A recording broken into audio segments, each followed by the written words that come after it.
Bom dia, pessoal. Como vão todos? Espero que estejam todos passando um bom domingo, não é? E eu queria falar sobre duas frases que eu sempre ouvi muito, principalmente da parte das pessoas da família da minha mãe. E antes de falar dessas frases, eu quero deixar claro uma coisa. Você que é crente, se vier assistir ao meu vídeo, eu não estou querendo chamar a atenção do mundo para minhas questões existenciais. Então não venha sugerir que eu procure ajuda médica ou que eu vá buscar a Deus com humildade, sabe? Depressão é uma coisa que eu enfrento há muitos anos, desde criança. E na verdade, foi a igreja evangélica que piorou minha depressão. Então eu já deixo aqui o meu recado para você, crente chato.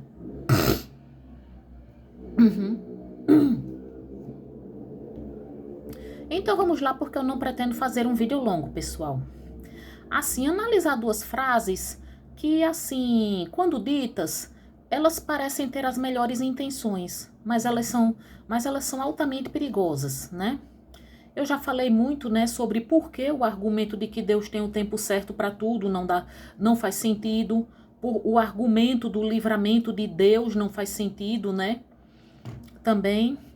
Aí, assim, muitas vezes, quando assim, vocês sabem que eu tentei muito passar em concurso público. Aí quando acontecia de eu não passar ou passar e não ser chamada, aí tanto minha mãe quanto outras pessoas disseram: "Olha, Atenea, é porque não era para ser". Esse argumento é dito com a intenção de consolar, claro. Só que ele é perigoso, sabe por quê? Se você analisar bem, essa frase "é porque não era para ser" dá a entender o quê? Que meu esforço foi uma piada cósmica. Porque Deus mexeu os pauzinhos, né? Deus manipulou as circunstâncias para que no final eu não conseguisse o que eu queria. Ou seja, de nada valeu o meu esforço, de nada valeu eu ter dado meu sangue para estudar, sacrificando tudo que eu podia, né? Muitas vezes gastando até meu último centavo de mesada para comprar a apostila. Porque como Deus não queria que eu passasse, já que não era para ser, aí ele simplesmente manipulou as circunstâncias e sabotou o meu esforço. Um outro argumento perigoso é, olhe, às vezes eu dizia que eu queria uma coisa, né? Aí minha mãe disse, minha mãe e tantas pessoas da família dela disseram muitas vezes: "Atenea, você já pensou, minha filha, olhe, que isso pode não ser o que Deus quer para você?"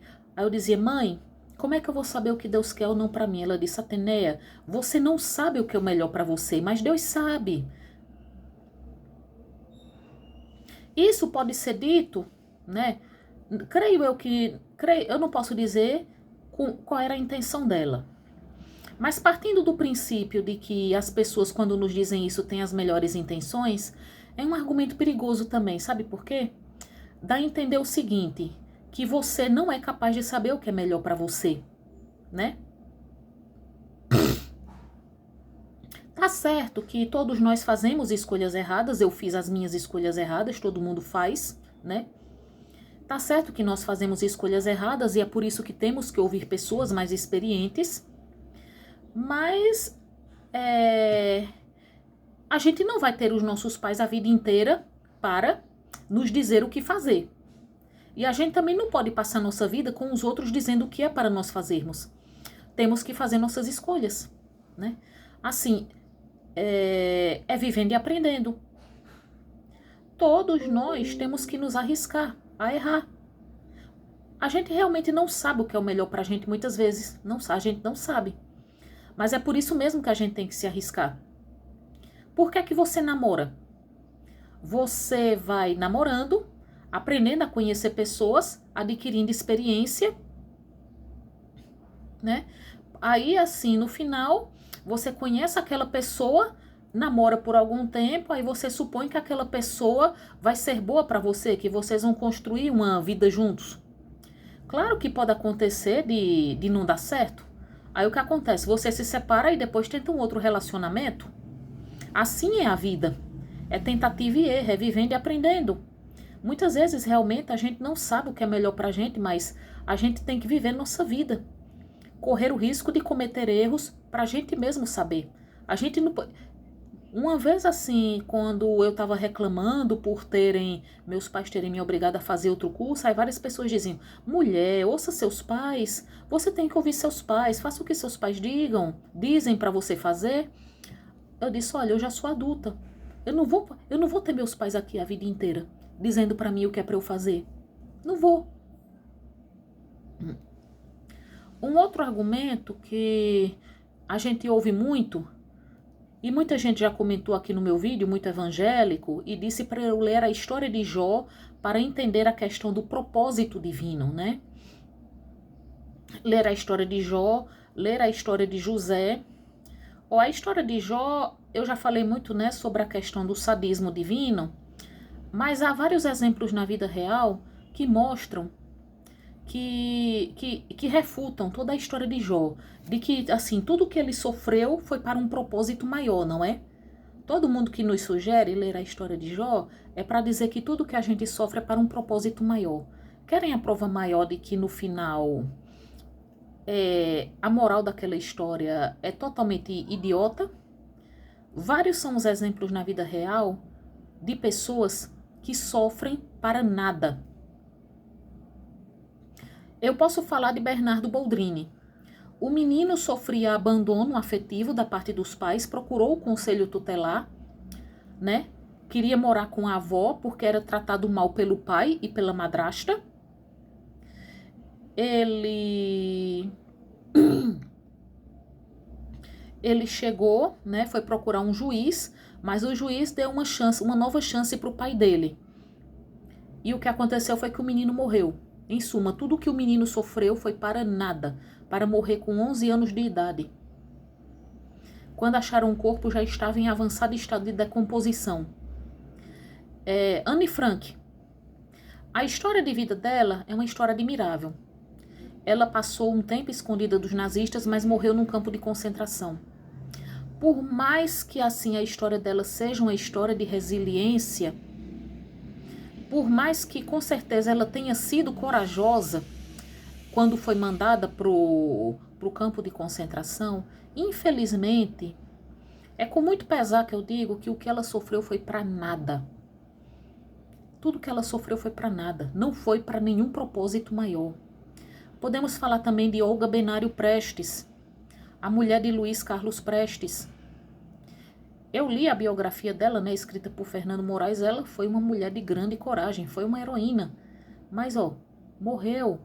O povo não diz, quantas vezes eu ouvi, olha, Atené, tudo que você está passando é para um propósito maior. Tudo é com um propósito. Aí, veja, essas pessoas que eu estou falando, tudo que elas sofreram foi para nada. Que o povo fala muito das histórias de José, né, que foi escravo no Egito e se tornou o homem mais importante depois do faraó, ou de Jó, que comeu o pão que o diabo amassou até que recebeu em dobro tudo que tinha. Mas olhe, muita gente sofre para nada, não recebe recompensa. Quanta gente não morreu nesses campos de concentração para nada? Tanto que muitos judeus que foram mandados para lá se tornaram ateus.